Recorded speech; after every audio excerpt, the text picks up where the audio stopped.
दौलत का लालच सिर्फ बेटों के ही नहीं, बेटियों को भी कभी कभी बिगाड़ कर रख देती है। बस ऐसी ही एक छोटी सी कहानी है।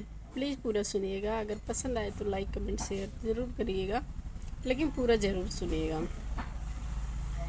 एक बूढ़ा बाप था जिसकी पत्नी गुजर गई थी। उसकी एक ही औलाद थी, वो थी बेटी। बेटी की धीरे धीरे बड़ी हुई, उसका शादी कर दिया। बूढ़ा बाप सोचा कि हमारे पास एक ही औलाद है, बेटा तो है नहीं, केवल बेटी ही है, तो क्यों ना हम अपना सारा धन दौलत बेटी के ही नाम कर देते हैं, अभी यही हमारी सेवा पानी करेगी। तो बूढ़ा बाप सारा अपना जितना था धन दौलत सब बेटी के नाम कर दिया। धीरे धीरे समय बीतता गया और बेटी के और दामाद के मन में ख्याल बदल गए। उन्होंने सोचा कि अब तो हमारे पिताजी सब कुछ हमें दे ही दिए हैं, अब इनके पास आखिर क्या ही बचा है जो हमें देंगे। अभी हम इनका सेवा नहीं करेंगे तो हमारा अब क्या ही कर लेंगे। तो ये चीज़ बूढ़ा भी देखता था कि पहले हमारी बेटी इतना सेवा करती थी, अभी हमारा ख्याल नहीं रखती, हमें पूछती तक नहीं है खाए पिए हो या नहीं, क्या खाए पिए हो।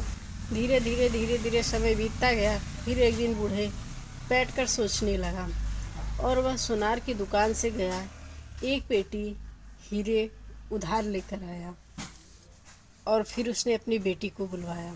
उसने कहा, बेटा ये देखिए, हमारे पास अभी एक पेटी हीरे है जो हमारा सेवा करेगा, हम उसे ही देंगे।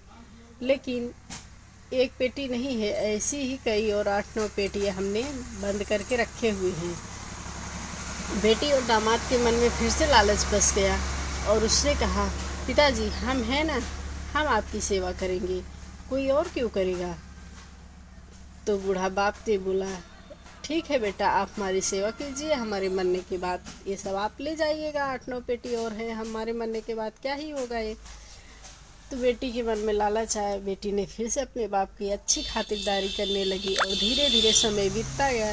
एक दिन अचानक बूढ़े बाप की मृत्यु हो गई और उसने जो एक पेटी हीरे लाकर रखे हुए थे वो समय रहते ही सोनार को वापस कर दिए थे, और जो 8-9 पेटी बचे हुए थे वो घर में ऐसे ही पड़े हुए थे। तो बेटी ने जब पिता के मरने के बाद गई वो पेटी खोली तो उसने देखा कि उसमें हीरे नहीं, उस पेटी में पत्थर भरे हुए थे। और उसके साथ उसने एक लेटर छोड़ा था कि वो बाप बेवकूफ़ होता है जो अपने मृत्यु से पहले अपनी औलाद को सब कुछ नाम कर जाता है।